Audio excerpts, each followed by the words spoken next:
وإذ قال ربك للملائكة إني جاعل في الأرض خليفة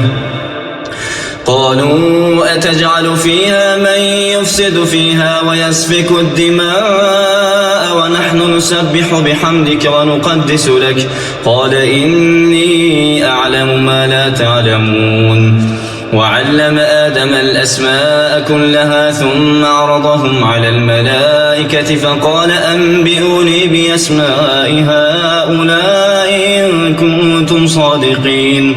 قالوا سبحانك لا علم لنا إلا ما علمتنا إنك أنت العليم الحكيم قال يا آدم أنبئهم بأسمائهم فلما أنبأهم بأسمائهم قال ألم أقل لكم إني أعلم غيب السماوات والأرض وأعلم ما تبدون وما كنتم تكتمون وإذ قلنا للملائكة اسجدوا لآدم فسجدوا إلا إبليس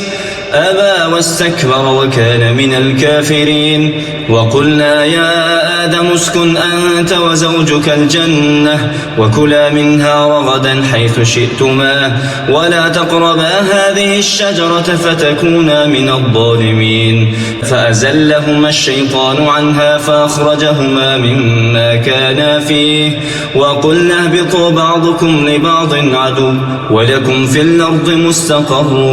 ومتاع إلى حين فتلقى آدم من ربه كلمات فتاب عليه إنه هو التواب الرحيم الله أكبر.